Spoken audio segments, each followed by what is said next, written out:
attributes and merits of the projectile, the profile designs, the BC, the center of gravity. I mean, all the things that go into making a really good projectile have been re-optimized for the bore diameter.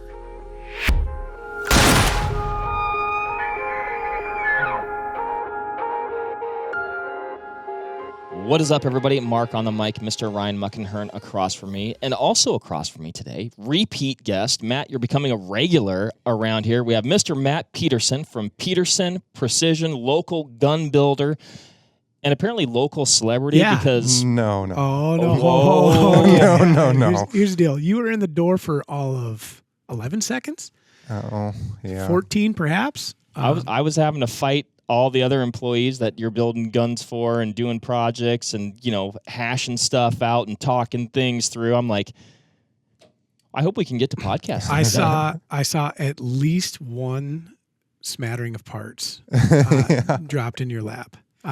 So he's like, do you want these now or do you want me to hold? I'm like, end of the day. Yeah. So I told you about the milk route. Yeah. Maybe you just get like one of those fancy little cube trucks, and then it's just like we have a drop box, and we put a note, and then you return a rifle and complete. I think it's a great idea. Yeah. Also a great idea to tell the listeners what we're going to talk about today, and it is the quarter bore revival. And I'm just going to be up front. This podcast comes with a little twist. God, I like it. I saw it coming. Isn't it awesome? I saw it coming. I do this with like 4 times a week sometimes. Yep. I never see it coming. And every time it's just like the light of my day.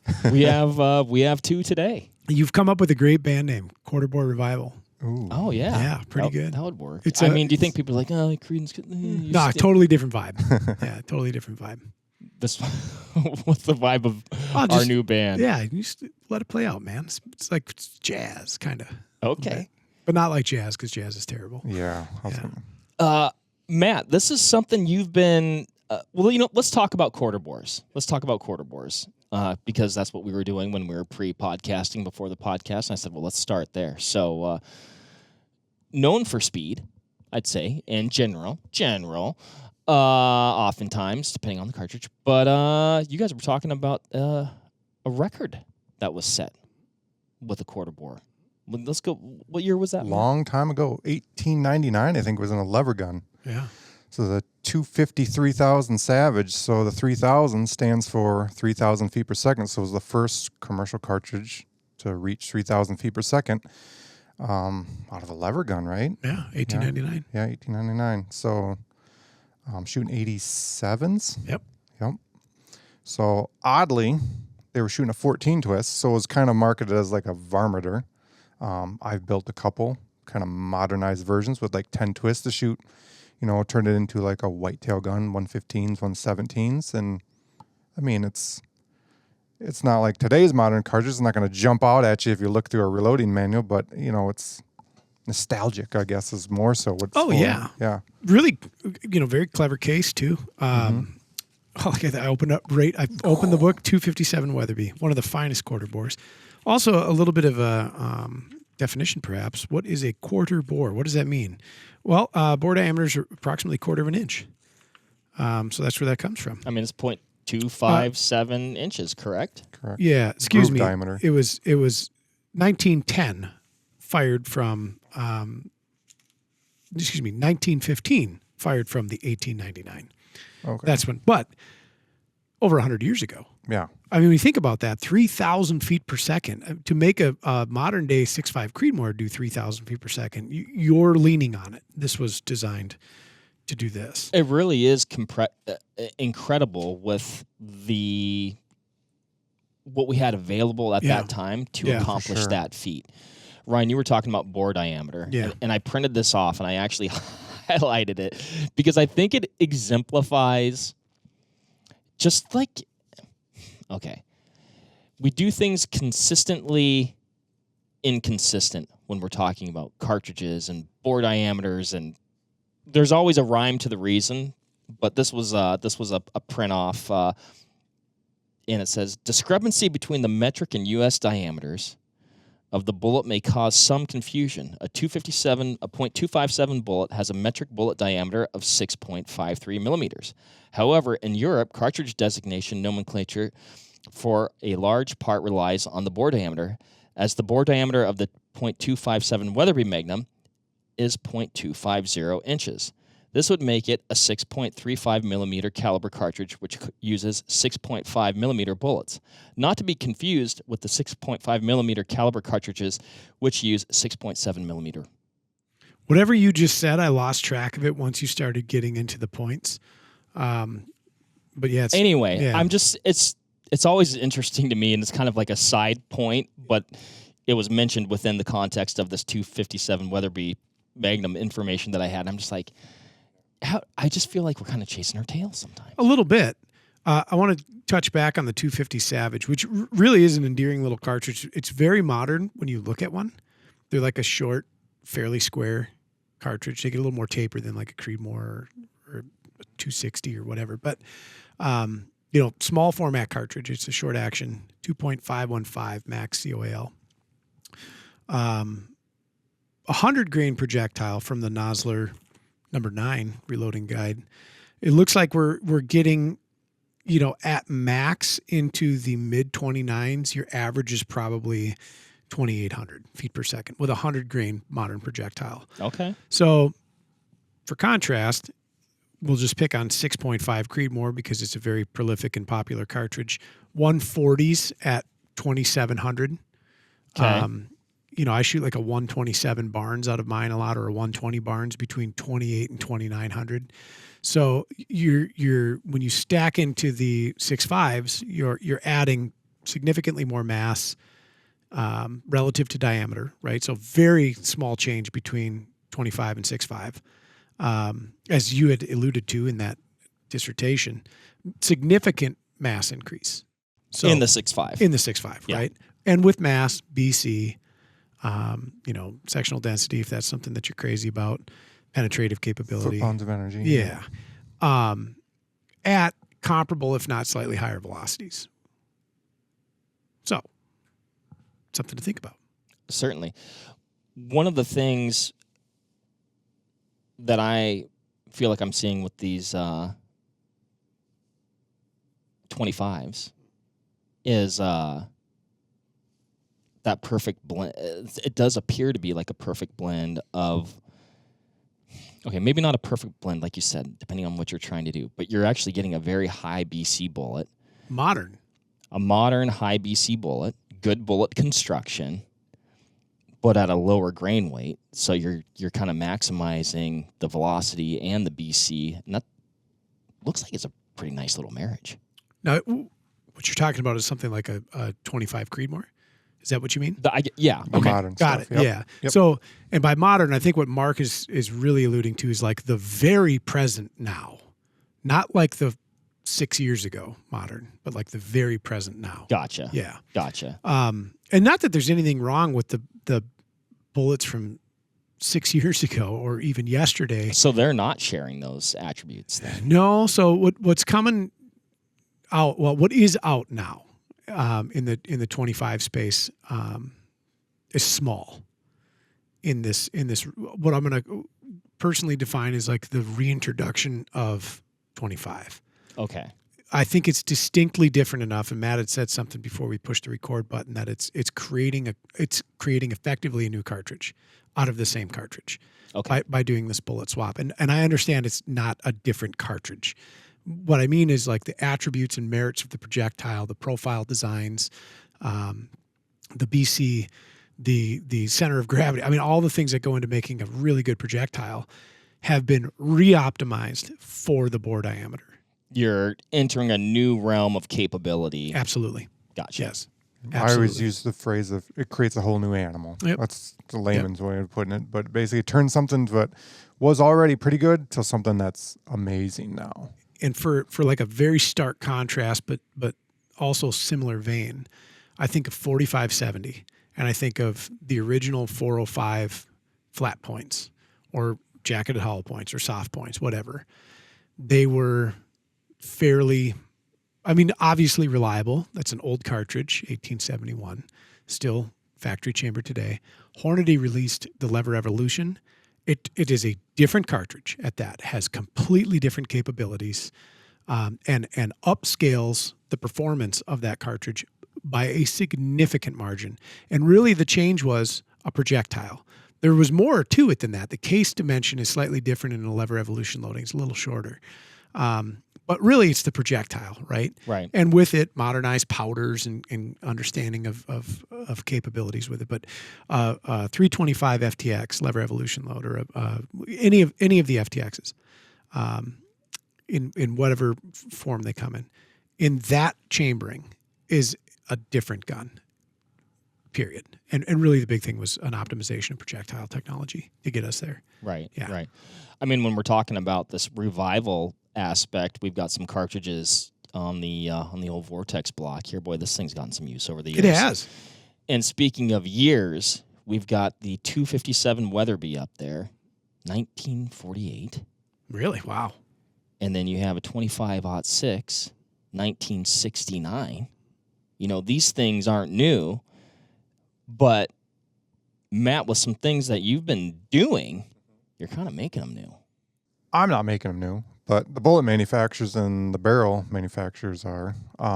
So the whole trend, as you can see, you know, if you go back to all the 6.5 and stuff, is long, skinny bullets, high BCs. That's what everybody wants, right? So it took a bullet manufacturer to start making some 130s for the 25 cal. And like I said, turn it into a whole different animal. Now, this isn't something that's just happened. This has been going on for like 4 or 5 years at least. I look back at my 25 Creed Reamer, and it was like a 2020. It was, you know, manufactured. So I've been doing it for a while, as of other gunsmiths too. But now it has the following of Berger and Sierra and Hornady. And we know when there's bullets available, everybody jumps on board. Sure. Because that was the big fear 5 years ago, this 25 Creed. Like, it was a thing. And I had all the brass and I had everything. I'm like, oh, am I going to build this thing and then it's going to come obsolete, or these bullets might not shoot like I want them to and I'm stuck with them. And now that these bullets are out there, I mean, we've got options. When you have options, you can do marvelous things in the reloading world. So it's here to stay. I knew it was coming, and for good reason. Yeah, you had alluded to this in conversations and podcasts prior, how because of these hobbyists that are like, hey, this marriage looks perfect, we've got these options, let's do it up. You had surmised that we would see a factory chambering. This is about 2 years ago that you had mentioned it. Yeah, It was a while ago. And I can't remember if it was on air on the podcast or if it was a pre or a post, but yeah, it was one of those things. You know what I've been doing a lot of lately. Yeah. And you'd seen that before, and I think you'll see it again, right? And it's a really neat peek behind a curtain that maybe nobody else gets to peek through except the builders, right? Right. Yeah. We see trends before they're trends. Yeah. You know, and that, I mean, I look way back. I even like the 6.5s. We saw the 6.5s coming because there used to be like 9 twist standard. Yeah. Oh, yeah. All of a sudden we start seeing some 8s, and the Creedmoor. I mean, it used to be the 260 Remington was the way to go, and then the Creedmoor, and everyone's like, "What's that?" And then we started seeing this, like, "Oh, this is a thing," and they were hot. I mean, 2015, 16, 17, right in there, just through the roof. Yeah. And you can kind of see it with the 7mm a little bit.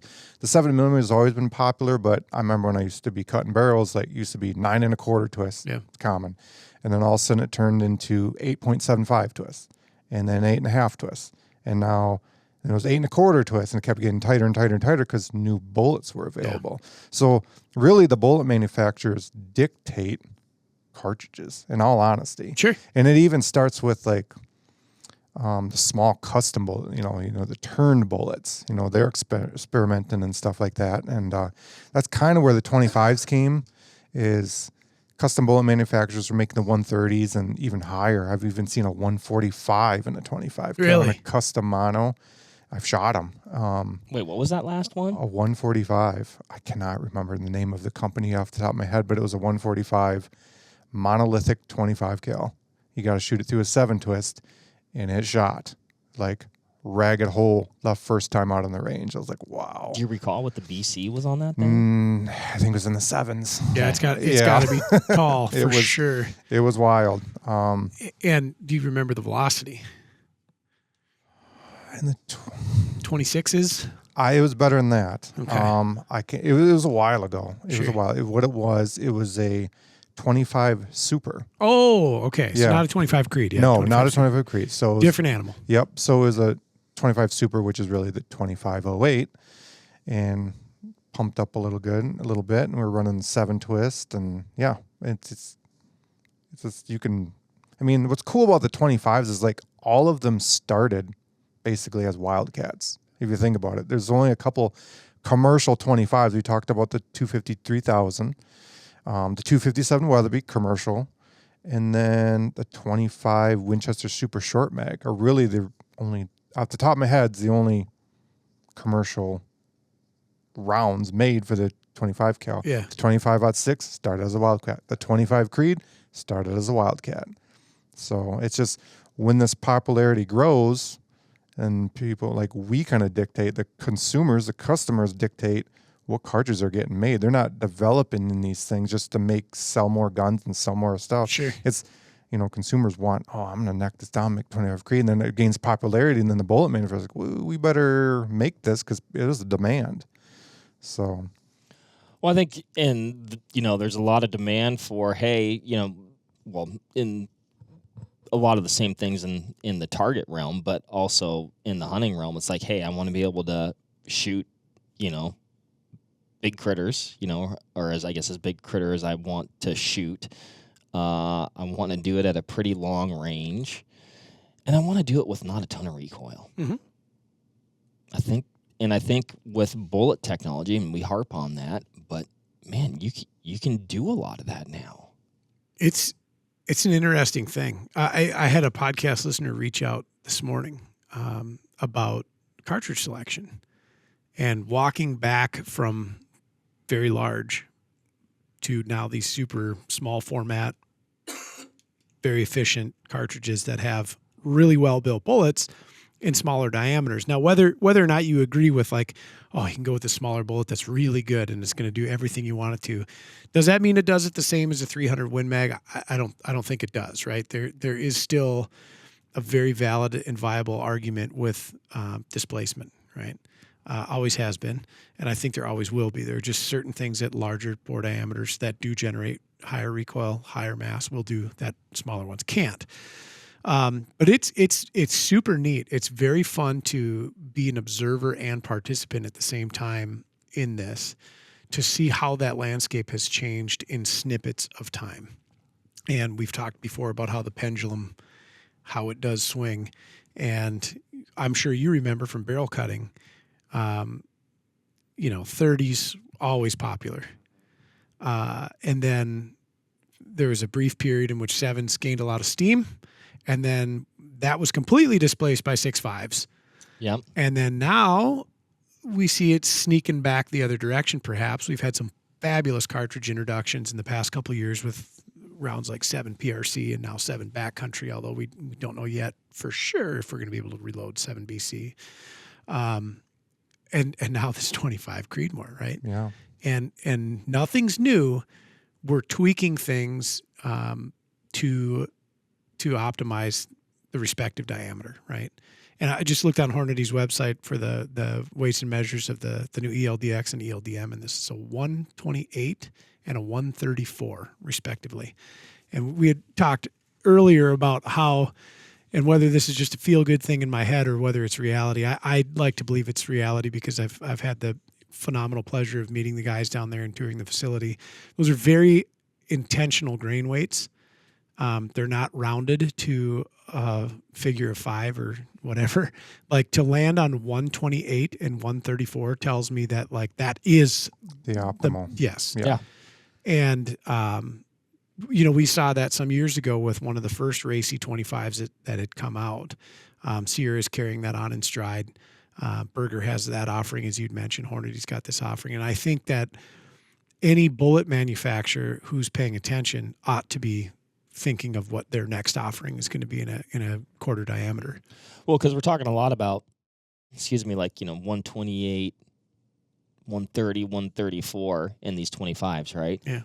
But traditionally, we're probably about 87 to 117. Yeah. Maybe a 120 on the tall end. Yeah. Which there's there's some cool stuff going on with, like you say, a 25-06 with an 87 grain bullet too. I would have to imagine, right? Yeah, from a velocity perspective. That's it. Oh, yeah. That's it. That's all you get, though. Yeah, when you look at that slice of data from what I'll call yesterday's conventional 25 caliber bullets, they were okay for profile, right? Compared to other bullets, right? I mean, like if you were a person who is nuts about BC, the 25 was not attractive to you.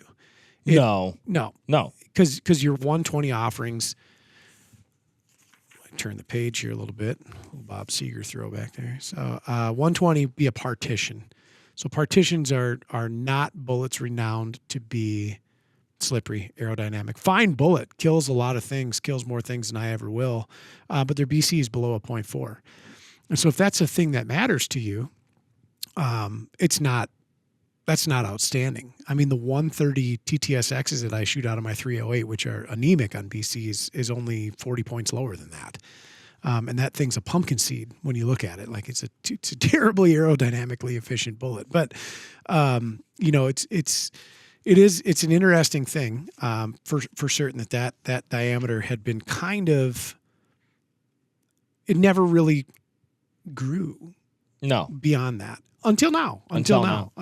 I mean, to contrast that, this new 128 ELDX, I got my printouts here, 0.633 for a G1. Mm-hmm. And what's a 140 ELD 625? I just looked at this last time. I believe so. And I think the 147 is like a 645. So if you look, they make an A-tip now for the 25. Yeah. And I think it matches that.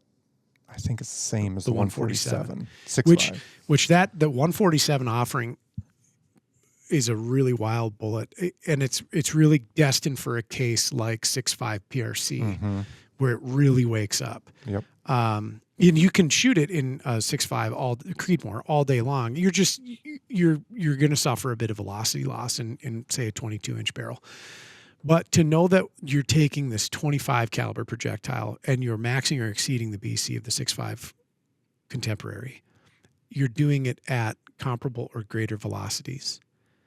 And with less mass, which dictates less recoil, which dictates more control. Mark, to your earlier point, this is like perfect, as close as you can get. I mean, I'm very, very curious about it. Sure. You're saying, yeah, less mass than like 6.5 Creed with like a 143 or something like that, but also comparable mass to something like what a traditional 270 would shoot. Mm-hmm. Yeah. With higher BC. That we just podcasted on and talked about all just the beautiful. I don't know. It's pretty. Matt, let's talk about some of these classics that you have on the table that you've gassed up with some of these modern bullets. Yeah. So in order here, obviously the new latest greatest 25 Creed. So that in there is a 133 Burger. And then next up, 25-06 with a 134 ELDM. And then next to that is the 25-06 Ackley Improved. Also has the Burger. And then we got the 257 Weatherby with, that's the ELDM also. So I've built all four of those multiples. I've seen them and shot them myself, and they're impressive. And the speeds getting on them are pretty impressive. So like I said, it turns this cartridges, these older cartridges, into a whole different animal, or a whole different cartridge per se. I mean, it's the same case and everything, same chamber, same reamer, which is nice because I can use like a Sammy Spec reamer, and since these bullet ogives are so tapered, they fit in your normal magazine boxes or your bottom metal to run the BDL, and there's no modifications needed to the actions. And yeah, I've been impressed. So really, the only modern thing a person like the plug and play is you put a faster twist barrel on and you're ready to. Yep. That's so, it? Yeah. So 7, when 25s was first coming out, every 7 twists. Everybody needed 7 twists. Then they kind of halted on that a little bit, and then 7.5 seems to be the new normal now. When anything first comes out, it seems like we want to over twist just to play it safe, and then we kind of back off. 7.5, especially on the Magnums, because you're spinning them faster anyway, all run 7.5s. The Creeds, it's about 50-50. Guys who want 7 or 7.5. flip a coin, honestly. I mean, it's not going to make a huge difference in the world. Now, you shoot 257 Weatherby. I don't. Oh, I thought you did have a 257. It's been one of my favorites. My buddy does. That's actually his round. So we built, it was one of those things like, hey, I want to build this. No, you're 240. Yeah, I'm a 240 guy. Yeah. So, but I've seen these, I mean, firsthand, like lasers. Yeah. And like, what's nice about speed is flight time is down, so you have less wind deflection. And I've watched trace through a spotting scope at distance, and lasers. Yeah. When I started, the first hand load I threw in 257 Weatherby was a 110 AccuBond, which is a very respectable bullet from a BC standpoint. 418. It's pretty darn good. And holy smokes, do they scoot! And when you then pair that with that profile, so you've got a BC in the 6s versus a BC in the low 4s. I mean, oh my gosh. I mean, that's insane. Because a 257 Weatherby, I guess I don't have a bullet. Well, I've got some data here in my printouts. 110s at 33, 3350, even up into the 34s. Yep. In that particular round there, we're not pushing it hard. Yeah. It's a pretty conservative load just to kind of break in the barrel and play with it and see what it does. I'm pretty sure if we really wanted to put the screws to it, we could get 3,200 out of that. Yep. That's wild. 31's pretty common Yeah. in the 257 Weatherby, but if you really wanted to push it hard, I think you could touch 32. And like the 25 PRC is kind of a thing. Yeah, that's a friend of mine put one of those together the other day. I've been infatuated with that for a while. Yep. Was it West Texas Ordnance? Mark and I was talking about this. They have that 25-7 PRC, which is basically the modern day version of the 257 Weatherby. A little bit more efficient case, better shoulder angle, gets rid of the belt. And I think on their website, they're pushing 32, 33 with these modern bullets. I mean, it's impressive. I mean, that's incredible performance. Mm-hmm. Golly. It's a little bit of pick your poison. It is. What's fun for me is like a bullet snob is speed's great. I love speed. Speed kills. We've talked about that before. Integrity matters. And so I want to watch some of the other players in the bullet market that are known for integrity. And I'm looking at Nosler for the AccuBond, Federal for the Terminal Scent, Barnes for the LRX. What are their offerings going to be to turn it into a viable anywhere, any angle, big game solution? Because like right now, if you're going to be moving a projectile like an ELDM at 3,300 feet per second, it comes also with risk, right? Like you have a laser that eats wind for breakfast, lunch, and dinner, but you're going to have to be very selective on your shot angles, okay? And same thing with the Burger. What else is going to come up in a heavier constructed projectile that is going to optimize that caliber and put a forward foot in the viability? Yeah. Right now, in all honesty, I think the 25s are more marketed towards target matching competition. Yep. Do you want to hear my theory why these are coming out so popular right now? I do. So just like the automotive world, all of today's technologies and stuff kind of come through race cars and racing, right? Yep. So competition kind of drives, the automotive industry, and I think it's the same way here. Yeah. So, yeah, so you have, back in, again, when I first started, like PRS and stuff, everybody shot a 6.5. Everybody. And then they realized, hey, we can get flatter faster and stay on target more after recoil if we go to 6s. So everybody now shoots 6s, and look how many 6mm have came out. 6 GT, 6 Dasher. I mean, it goes on. 6 Creed, it goes on and on and on. However, NRL Hunter, you have to reach something called a power factor. You have to put X amount of foot-pounds of energy down, and that pretty much wipes out all these 6mm. They can't put enough energy on target to qualify for an NRL Hunter match. Well, guess what's one size bigger than 6mm? The 25. So the 25, you can effectively run an NRL Hunter, and that's your least amount of recoil and still get, meet power factor and not knock you off target compared to shooting 6.5 PRCs, 6.5 SOMs, and whatever. So I think NRL Hunter basically birthed the 25 Creed. Yeah.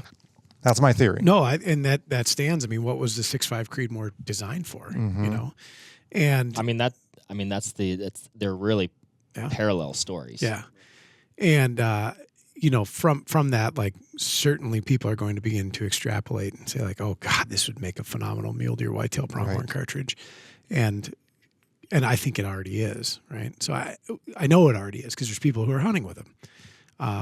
It's what's going to come from the rest of the bullet manufacturers to solidify it and establish it as well as Hornady has done with the 6.5 variant. Because now, I mean, look at the offerings of 6.5 Creedmoor from all the major ammunition manufacturers with all the different types of bullets. You want a cheap flat base soft point? We got it. You want a super high BC mega aerodynamic? We got it in that caliber offering. So yeah, that'll be fun. Yeah, that will be the linchpin though. But you can't look at what is being achieved and say, let's do this in a bonded bullet. Let's with bullets with high BCs, but with incredible integrity, like you said, where you can take you got a quartering 2 shot and you need to punch it through that front shoulder and have it go to the rear hip. Let's do things that can do that. It has to happen. Yeah. If that were happen, like as of right now, my favorite Creed is the 6. I just like the 6. I've hunted with the 6.5. With the 6.5, I like 130s because you get the speed and you get the terminal performance a little better. Well, now we get a 130 that's more slipperier, going the same speed with the 25. But like you said, that 128 ELDX has me intrigued. But if we could get an AccuBond, if we could get a Sierra tipped Sierra tipped Game King, now we're talking. Because match bolts are great and they have their place, thin skin game stuff. But I'd rather have my bullet penetrate than splatter. Yeah, on game. 100%. This is I want Hornady to bring back the Interbond with modern profile. Please, if you're listening. Yes. I killed me a few critters with the old Interbonds. Yeah. I want to see the Interbond brought back with modern profile. One of my biggest Wisconsin whitetails was a nice bang flop with the Interbond. You know what's fun about you? Is you have experience in a lot of airspace with different bullets. Does not reload ammunition. Oh, yeah. Or what about a 25 cal Swift Sirocco? That's what I was when you were going through the list, I that popped into my head. I bet it's coming. I think this 25 thing, like I predicted many years ago, it's going to be a thing. I think it's going to get even bigger. So do you? And this might be a bold question because I think it's hard. You can't turn back time, and you can't turn back units sold and brass produced, low data created. Does it approach the 6.5 in popularity? No. Okay. Never ever. Yeah. And why do you say never ever? There's too many of them out there already. Established. And 6.5 is a very efficient bullet, and it's been around forever. It's just the 25s has always been like the rifleman's cartridge. Like the guys that like stuff a little weird, kind of like myself. I like different stuff. Like the Creedmoor gets such a bad name just because it's a Creedmoor. Everybody wants a lot of old timers. I hate to say it, but a lot of old timers love their 25-06s, love their 30-06s for good reason. They should. Yeah, for good reason. But yeah, it's one of those. If you don't want to be a follower, you shoot a 25 cal. If that makes any sense. I mean, I've had 4 257 Roberts just because I wanted to be that guy. Yeah. I want to be different. Does that guy know about the other 3? Yeah. Yeah. So it's funny. My hunting partner, big cartridge aficionado, has owned almost every chambering, never killed anything with a 30-06. Personal quest of mine is to get him to do that. That actually seems hard to do in life. I know. I've never. You've never killed someone with 30-06? No. What? Never owned one. Because I want to be that guy that shoots weird stuff. You are one of 2 people I know. I've got 2 missions. I'm not mad. I'm just confused. I am too. He was hunting with a 257 Roberts. Would have been 3 years ago. And it killed a pronghorn. I think it was 299 on the button. Just perfect shot. He was shooting Hornady Superformance. And I think they may have even still said plus P on the Plus box, P, yep. which I just think is phenomenal. And he kept saying this stupid quarter bore, stupid Roberts, blah, blah, blah. We're sitting there running the numbers. Like, that cartridge has so much viability. Like, its case dimensions are so appropriate. It's a logical step above 25 or 250 Savage from a case capacity standpoint, right in stride with the 25 Creed. Actually, it might even have a little bit more. I was infatuated with that round in like middle school. Just infatuated with it. I don't know why. It sounded cool. No one had one. No, man. Yeah, it's in the high 30s, low 40s. So then when I got a job and could afford it, I bought 4 of them. And they're all like different, custom Mauser. I built a Mauser, Ruger #1, just different stuff. Yeah. I mean, speaking of having 4 of them, though, and I'm going to go back to my earlier point of the popularity of the 25 Creed over time as it compares to the 6.5 Creed. Like, I know the 6.5 Creed has incredible momentum. It is essentially a household name.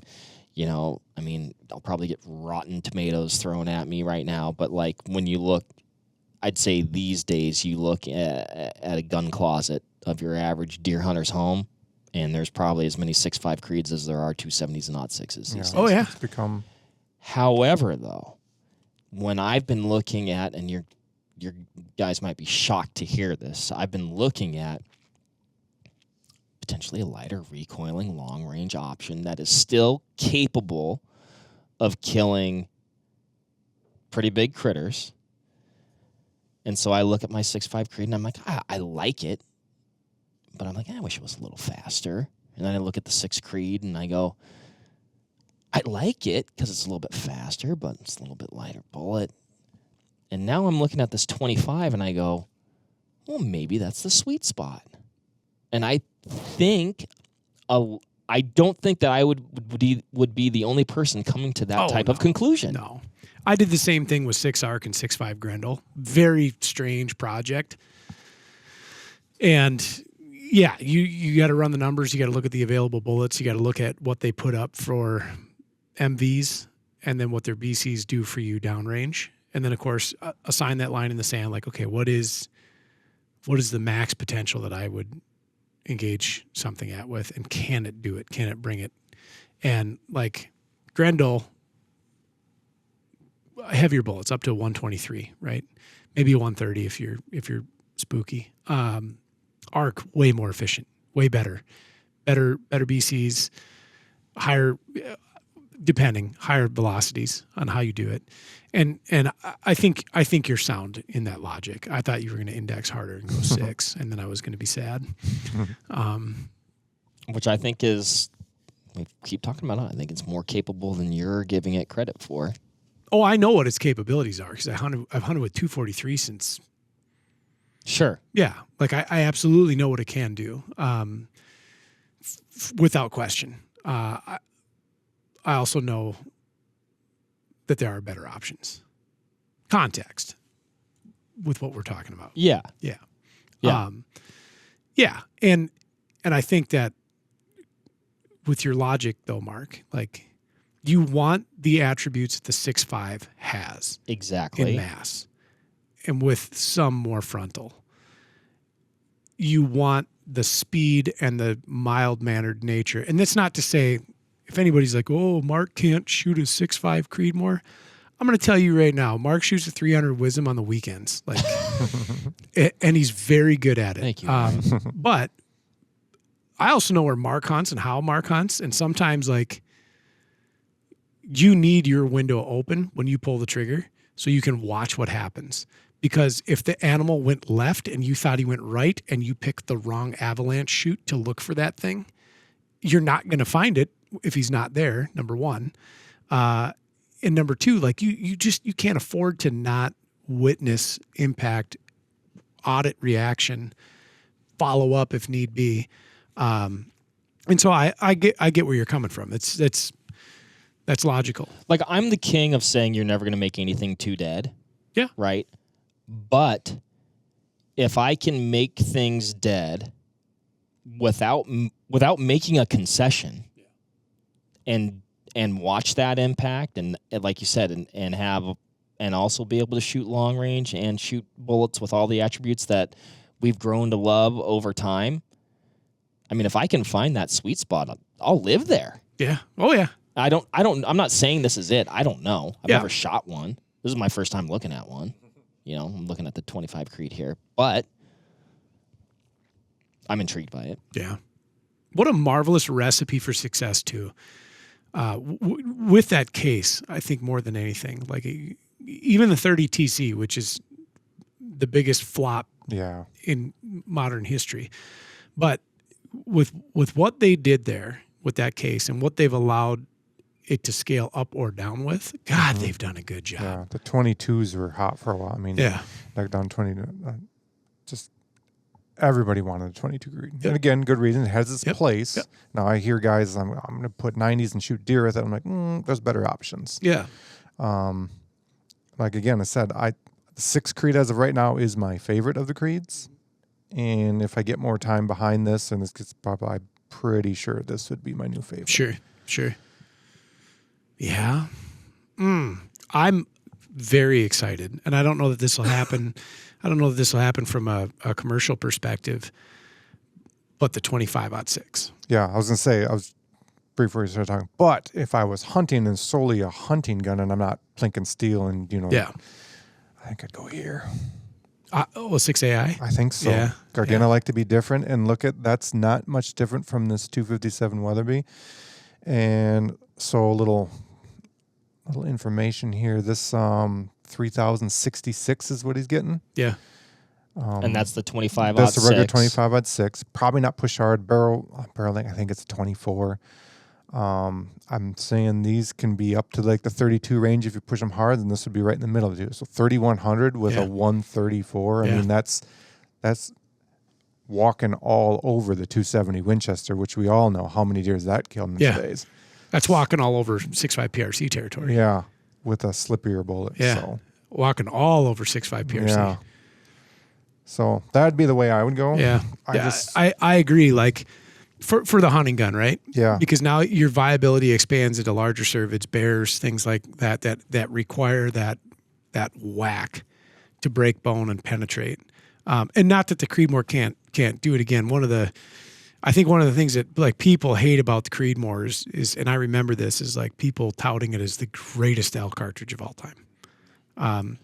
And things got a little out of hand there for a while. It did, and it wasn't even marketed as lightning in a bottle. It was socially transformed into that, because at no point in time did the people no manufacturer was making claims like that. No, it was folks taking a spectacularly shootable rifle with an optimized chamber, an intelligent case, and factory ammo that shot lights flipping out.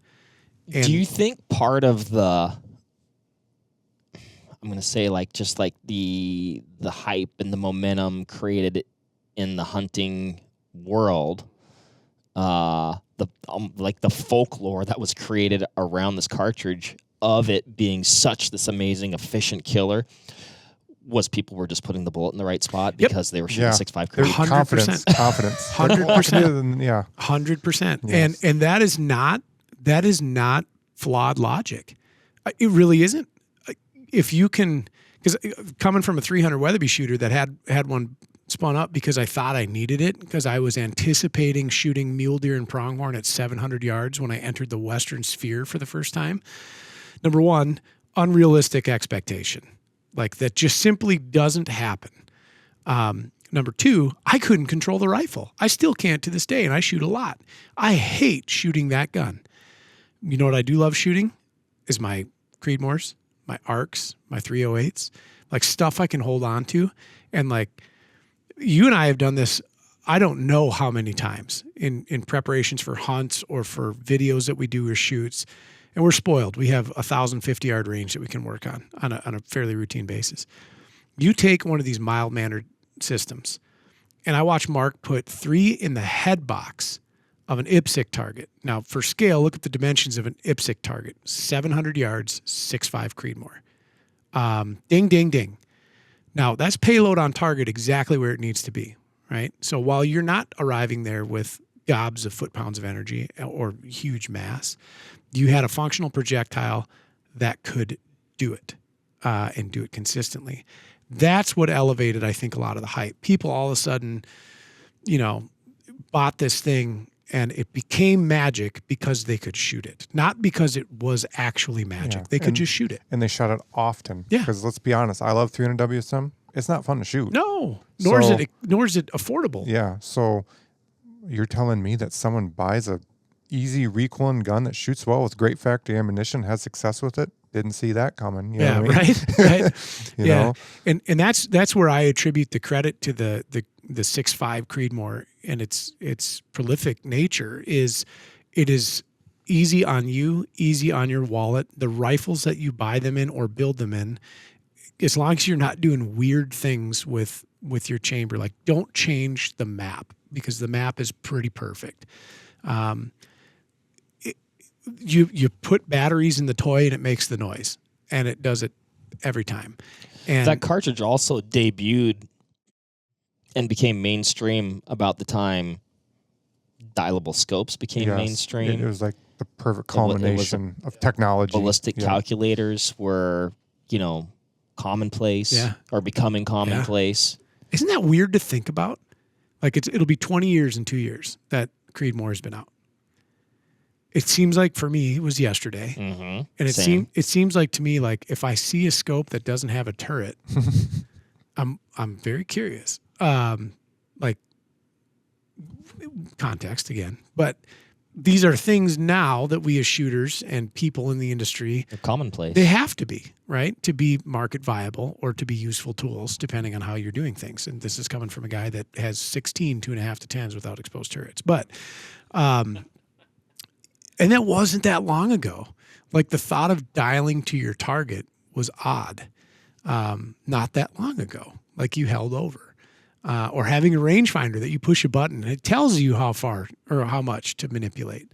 Or a ballistics calculator that's a free download and you can find out within a tenth of an MOA where you need to be to hit that target. It's nuts. Now it's like, oh, yeah, duh. But then it was like, what? I didn't go to NASA. Well, and that's all those things. And I mean, this is not new information, but they allow you to shoot these a little bit more mild-mannered cartridges that are still capable at longer distances, but you don't need all the gas to figure out the guesswork for you because you've got the ballistic calculator and you got an efficient cartridge and a shootable rifle and... That's why the 25-06 came to be is flatness. It was before laser rangefinders. So what do? We push a light bullet really fast so we don't have that variance of, is that 350? It doesn't matter when you're shooting that fast. That's why the 25-06 was made, in all honesty. So it kind of lost a little bit of its luster, but it's coming back, I strongly believe, with these new slippery bullets. It is hard to argue with that case as well. And what its potential is. Yeah. And especially when you give it just a 40-degree shoulder and you eliminate its body taper. Like it turns into a whole different... Are you talking about like with the AI? Yeah. Oh, yeah. Yeah. You look at like my hunting partner shoots a 6.506 AI. It's 143 at 3150. Well, I mean, I take the 25-06 AI, right? And put it next to this new modern 25 Creed, and it just looks like a long 25 Creed. Interesting, huh? Looks, there's not a whole lot of evidence, shoulder angle, but you can say got rid of the case taper and it's more efficient. This here would be a very compelling cartridge. Oh, yeah. What are you looking at there, Ryan? 257 Bob Ackley. I have a number of Wildcats drawn on napkins that involve the 57 millimeter case because it's the perfect in betwixt between the 63 millimeter case of the .6 and then the 51 of the 308 or the slightly smaller 6.5 Creedmoor is a little bit shorter than 51. And it to me seems like the optimal size where we can let the bullets, we can take the Dave Emery school of ballistic thought and let the bullet do bullet things, let the case do case things. And then we have enough case to get it to that point where it needs to be. And with good brass nowadays, with modern loading practices and super efficient powders, I think I get a little bit of goosebumpy thinking about it. And I have customers walking door, and a lot of people ask me, why do they keep developing this new stuff? Why do they keep making these new cartridges? And they just want to sell more guns. Yes and no. All the PRCs were developed, but in all honesty, we're at fault for the Creeds and making all this. The 25-6, it's this wildcatters doing different things, and it catches on. So you can't blame the industry for just producing and marketing this stuff. It's, the 25 Creed, I solely believe that came because of NRL Hunter. Sure. And, we were the ones necking up. And then now, if you look in competition, we're like PRS, there's the 25 GT, the 25 Dasher. So there's more of them out there even yet that they're necking up.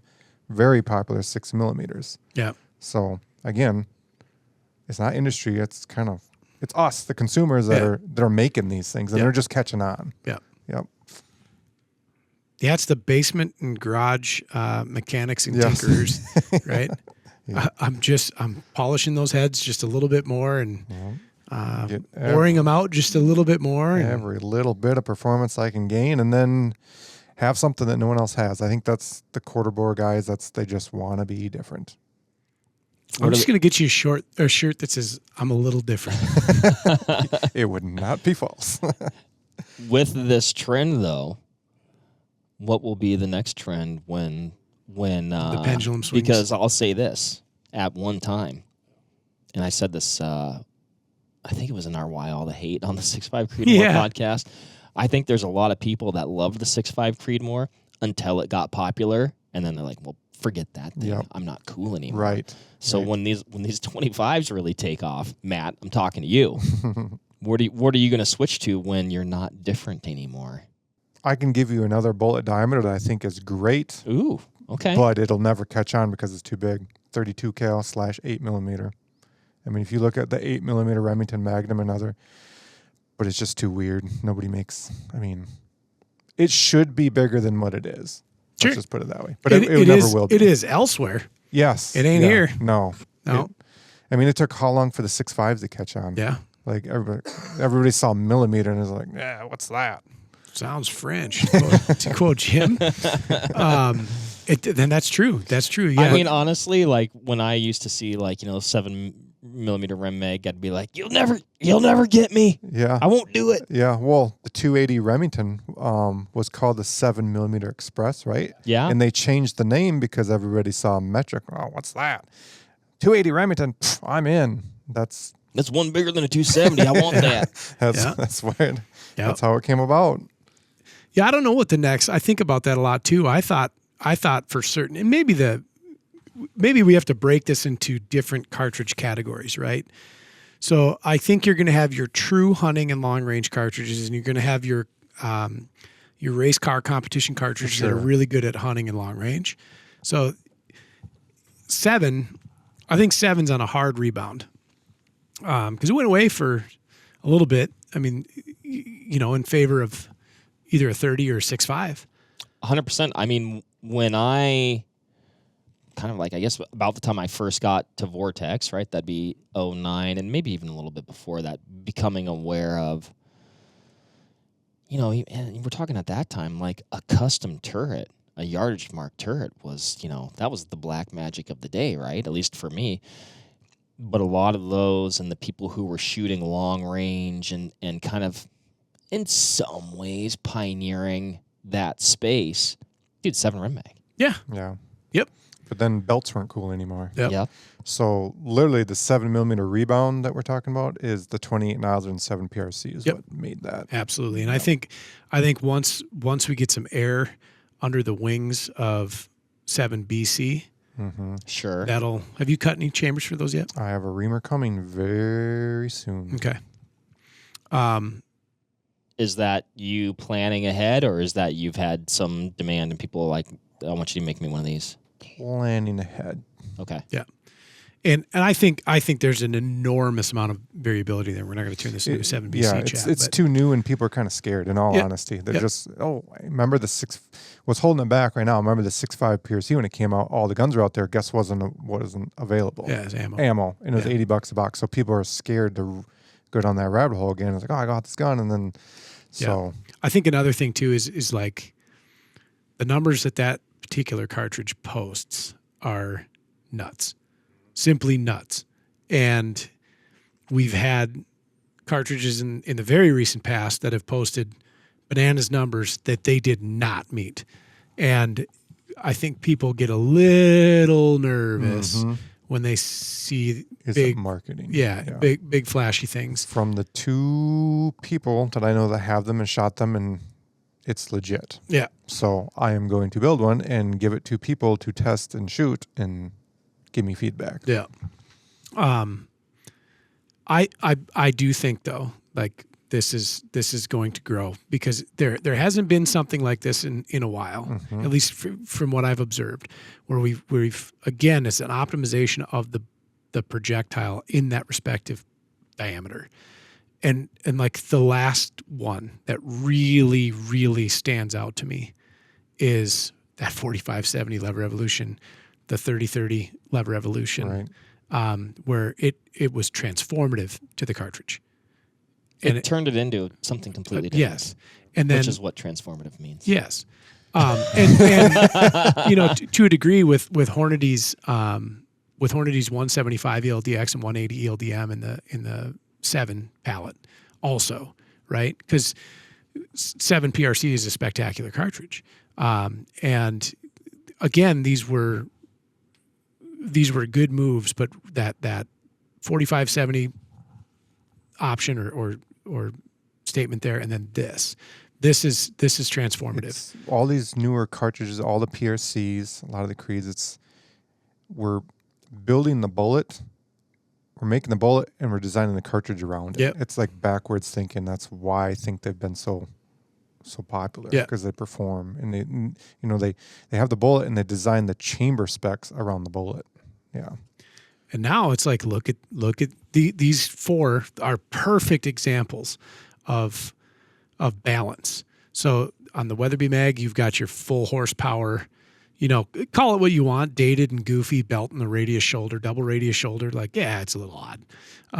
Undeniable performance. Like I've seen and used 257 Weatherby, and it's an amazing cartridge. It's one of my favorite Weatherbys. It might be my favorite Weatherby. Probably should, yeah. I think it was Roy. It was Roy's favorite. Yeah. Another cartridge I was infatuated with as a kid, and just had to have one. I mean, how could you not be when you look at the numbers? It just sounds cool. Oh yeah, 257 Weatherby. And I'm going to tell you, it works. Oh yeah, it works really well. 2506 AI for the shooters that have had it. It's like it's one of the most efficient AIs, like on the scale of AI performance uptick. And then straight 25-06. Golly. 25 Super is interesting. And it's funny that the 308 case is kind of in that space really left the conversation. And probably just because it's too long to make it work with these longer profile bullets and still fit in a 2.810. That's a lot. That's what killed the 260 Remington. Yep. And then that's why we have now the Creedmoor case in there.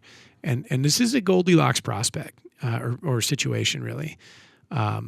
Yeah, it's fun. Another one, I mean, we talk about different cases getting necked up and down. The 284 Winchester. Oh, yeah. I've seen some interest in the 25 284. Yep. And could you imagine what that would do? Yep. So odd 6 case volume, short action length. Medium, short, yeah. Oh, dear. Yeah. There's a Facebook page that I follow. It's 25 Creed /Fast Twist 25 shooters. If you're on Facebook, just it's fun to watch. Everybody puts their load information on there, and it's neat. Yeah. I mean, again, cult-like following in the 25s. It just is. Yeah. So. And that there always has been. Oh, yeah. Oh, yeah.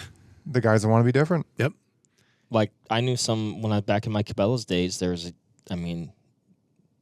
kid I worked with, he shot a 257 Roberts. His dad shot a 257 Roberts. I mean, primarily deer and antelope is what they chased, and But that is what he's like. This is the best cartridge ever made. Nobody gives it any, like he was just always touting the 257 Roberts. But you mentioned a couple things, and I wonder if there's a little bit more meat on the bone there, talking about the 25 PRC and then the 725 PRC. Can you talk a little bit about more what's going on with both those? So it's kind of the same thing that we're talking about. It's like you take a parent case and you play with it. And again, 25's always been like the Wildcatter's caliber of choice. So they're just taking the 6.5 PRC, different neck bushing, necking it down to 25. It's not that much difference. You literally just swap out a neck bushing. And I think people are even using the same cedar stem, a 6.5 cedar stem. And I mean, there's no custom dies or anything really needed. And that is getting, think of this guy, the 257 Weatherby, more efficient in a short action. So, oh dear, I think that would be a thing too, except it's just a little too much to be shooting on the weekends for a lot, and it's, let's be honest, a lot of powder, small hole, guess what happens? Barrel burning. So it's not a plinker round, where the 25 Creed's like you can hunt and plink with, but the 25 PRC also intrigues me. That the 25 7 PRC from that West Texas ordinance, I mean, cool as all get out. It's just the modern day version of this, even more horsepower with a better case and better brass availability.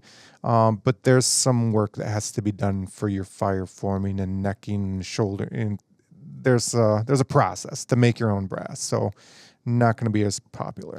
Is WTO using Alpha to make head stamp brass? I don't know if they're head stamping. They're doing the 7 saw on their own head stamp brass, but I don't think so. Because they, on their website, they have like a list of what you need to buy and the steps you need to take to make the brass. Yeah. So if it might catch on now that these bullets are available. So if it catches on, I'm sure that, it takes a lot of money to make the dies and make head stamp brass and stuff. So maybe in the future, if it takes off. But it's funny, in my head I'm rolling around that combination against 257 Weatherby, and something about the 25-7 PRC makes me uneasy, but the 257 Weatherby somehow I'm comfortable with. it's like that's super flawed logic, right? Because really they're the same. Right. Only the 7 PRC is a more intelligent case. Yeah. Right. Gets rid of the belt, better shoulder angle. And like why that juxtaposition is occurring, I don't have a good answer for. And you're dealing with a whole lot of freebore with the Weatherbys. Yeah. They are, I mean, you would know better than I have. I've loaded for a couple Weatherbys, but they are a little finicky on the reloading. Oh yeah. I've got the 240, and we have a love-hate relationship together. Let me tell you. Yeah.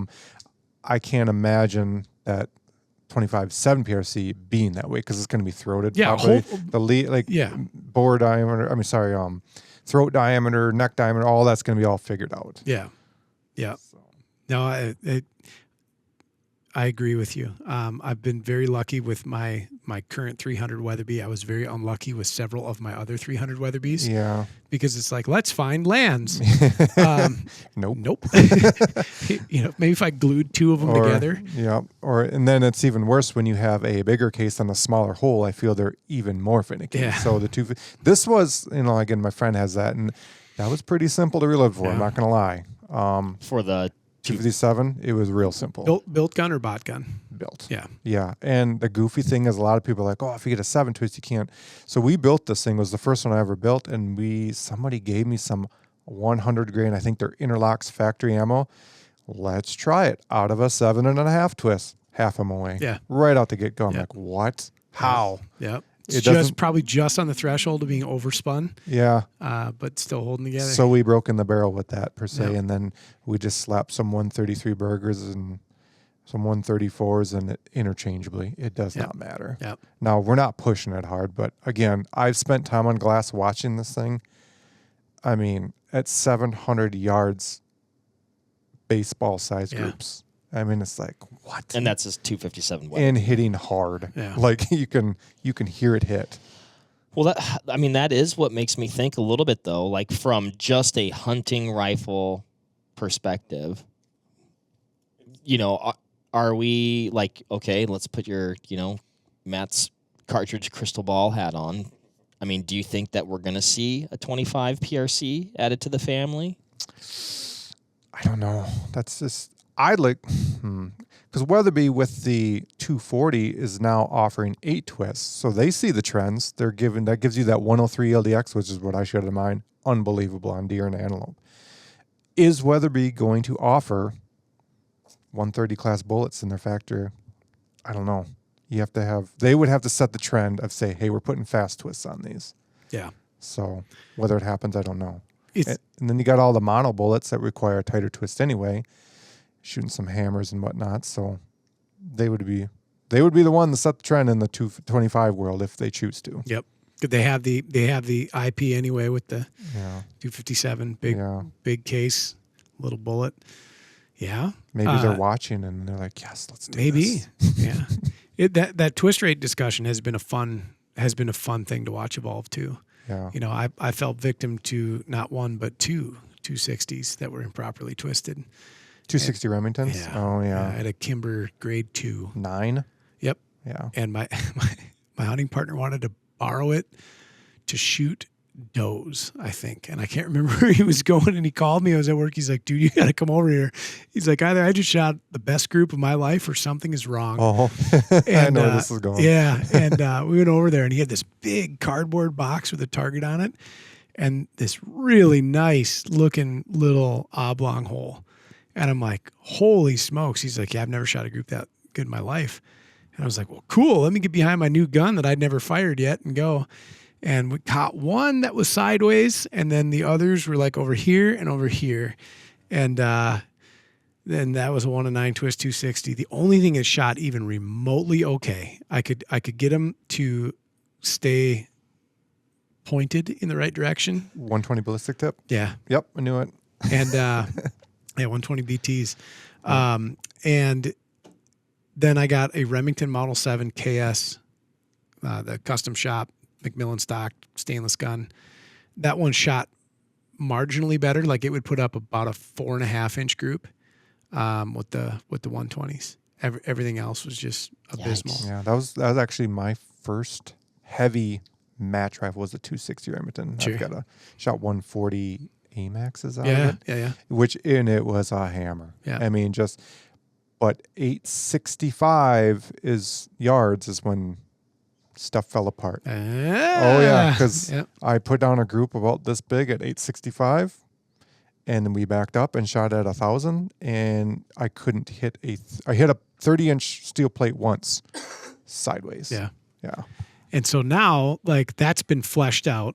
We've established the 6.5 twist standard as 8. Yeah. One would think, and I think that the 25 Creed will be a very popular offering. One would think that anything with a 25 in it moving forward should get the attention it deserves. Yeah, and a faster twist. You know, what's goofy about that, though, is like we've seen this in 223 as well. So ARs, 9, 8, 7.5, and 7. And then that kind of really fell into an 8 as a standard. So we could stabilize up to a 75 grain projectile, but we're not over stabilizing, say, a 45. But there was a few bolt guns left on the market where the thought behind their usage was likely going to be like varminting. So we'd be shooting a 40, 45, 50 VMAX or NBT or some bullet like that. And they kept them twisted slow. 12s. 14 even. Yeah. And 22-250 after 22 Creed came out, people were like, well, wait a minute. This is like the same, but different. And I have, 500 pieces of brass hanging 8 twist on there. I saw some fast twist 22-250 start making some waves. I've done one. Yeah. I had a guy I used to shoot with, shot a lot of USPSA multi-gun with him, and he shot F-class with a fast twist 22-250 and loved it. Like no recoil. He was shooting like, I think 80.5 grain burgers. And this goes way back. This goes like 2011. And,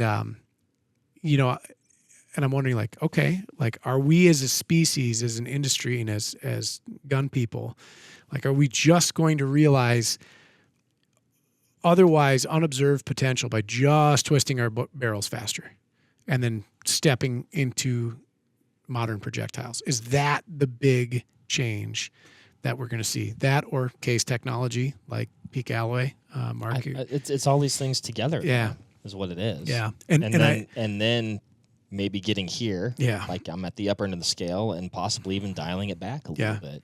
And I don't know that we see so many like new cartridges, like new dimensions, new, kind of hitting a wall. Yeah, because what can't be done now? Like unless we start getting into weird bolt faces, or we start going rebaited, or we go, whatever. And I mean, we did get into weird bolt faces with the arcs, and the Grendels at 450, and now that's been kind of sorted out. Like that's okay.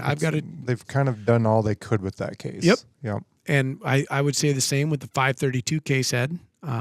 You can make it short, middle, or long. You just take a pick, right? There's nothing really in between. And the 473 bolt face it's 473 bolt face. There's 3 examples on the table right now. Like, I don't know how much more geometry we can change on a case aside from neck and shoulder to really get anywhere different. The best example I've seen of something I actually think is quite revolutionary is the RPM cartridges from Weatherby with the 6.5 and the 33. Like those are smart cases. No hookup, none. Which is an absolute shame because I think they're brilliant. There's a candidate for your 25. Ooh. Oh. Yeah. Neck her down. Yeah, just the bushing. Yeah. Huh. So how 6.5 RPM? Lord. How is it different from a 6.5 284 geometry wise? It's a longer case. Longer case. Yeah. So it's 6.5 PRC speeds, easy. Mark has one. We were shooting 127 LRXs for that hunt, which is not what you ended up using. You ended up with a Scirocco load. I ended up, same. It was a 6.5 RPM. Though. Yeah. And I was very impressed by what that put up. I've got a picture of the chrono results. I apologize. I should know more about those, but they're so obscure. I know. No one else latches onto them. That's the problem. If you get Hornady to latch onto something, guess what? It's all over the place. So 6.5 RPM, 127 LRX, 5-shot average was 3190. Yep. With a 127 LRX, which puts a 140 cup and core, or 130 to 140 cup and core, probably in a solid 3100. Yeah. So outperforming the PRC. Oh, handily. And exceptionally accurate rifle. Very much enjoyed that gun, and the case is sexy. I mean, it has. They're baited. Yeah, yep. and they're square and they just look right, but nobody's touching it. Like I said, we've had that one young man who brought in his 338. That's it. That's the only RPM we've had, period. The 338 makes sense because there's not a whole lot there. I watched you guys' 330 odd 6 episode, by the way, and totally agree. There's a niche there. There's an opening. The 6.5's a hard market to burst into. It is, but man, is that thing awesome. And I think if you look at like modern replacements for your 2506 AI and 2506, like that's it right there. Yeah. That does everything a 6506 AI does in that RPM case, and give it one of these slippery 25s, and oh man, Mark, let's build a really wild custom gun. Let's do it. and you have to hand load for it. I'll hand load for you. I like hand loading, but let's make it 25 RPM. Can we finish the 6.5 BC first? Shh. If you say its name, it will come. Hey, we're moving forward. We've waited so long to finish that we're off 6.5s, and now we want to do 25s. 25 BC. The problem is I can't move that brass. Yeah. Well, we probably could now with the magic box that makes our brass soft again. Yeah. We've got an amp, and it's the greatest thing since sliced bread. But no, we're moving forward with that. Mark, let's get you a 25 Creed. I don't know. You got my wheels turning on all this stuff. It's all, I mean, and then, like you said, you brought up that RPM case. You throw on, neck it down, like. That's a bushing away from success. Mm-hmm. That's it. I mean, but also, like, what else am I trying to get out of it? I don't know. That's a personal question. Like, what's it not doing? Like, your points are valid. Every time I look at that cartridge, I go, enough grain weight. Pretty, you can stick some high BC bullets in there. It's going fast. It's hitting that magic 3,000 feet per second mark. Oh, yeah. Like what more do I need? That is one we bring it up every now and again, and it's just like, why isn't that hooking up? You look at it and it should, and it's just my answer is one rifle, one ammo. Yeah, that's it. That's it. Yep. And my hat is off, and I admire the persistence with it. Saying, like this is our best foot forward, and it's a damn good foot forward, but it's one rifle, one ammo. That's all. And I feel and fear that one fades into obscurity, and then in the next 4 printings of cartridges of the world, when you turn to the back pages, like there it is, the RPM, really smart case design, modern case design, good bullet offerings right off the bat. And they were like, when we were talking to them about what we'll call the palette, we were made privy to both the 6.5 and the 338 prior to either's announcement. It was like they had tested all the diameters, and they had speculated that the 6.5 and the 338 would be the most well received because the realized benefit at 7 and 30 were not greater than that of 280 Ackley or 30-06 Springfield. Gotcha. And that's why the 3284 shooters, like the only reason that they want that is not using .6 brass, long tapered brass with that shoulder angle. Right. They're not necessarily besting performance at all. But they saw such a marginal increase in MV that it just wasn't worth it, which is why they went to factory chambering 280 AI. And even that cartridge won't hook up. Yeah, that's true. Which is too bad because it's really smart. That's a really, really, really good cartridge. But yeah, I don't know, 25. What are you going to do, 25 Creed, or are you going to do 25 RPM? Both of them are just a bushing away. Well, hell, you can get headstand brass now for 25 Creed. It's a small pocket. You're bringing you're bringing too many things up at the same time. Small. Oh, that's magic brass. Mm-hmm. A lot to think about. Or you just get yourself a classic 25-06 and jam one of these bullets in there, and off you go. I don't disagree with that. Very fun cartridge to load. Or if you want to get real fancy, you take one of your current 30-06s, spin on a new barrel, and off you go. Done. Yeah. If you're wanting to do something a little different. I like looking at these bullets and not feeling underwhelmed by their visual appearance and diameter. Because when you look at a 6 in comparison, they're tiny. That's where I was going before. They're tiny. And like, I'm just, it's appropriate. It all fits. Even grab, and really, I guess not that big a difference, right? But I'm sure we have like a 143 or a 140 6.5 Creed over there.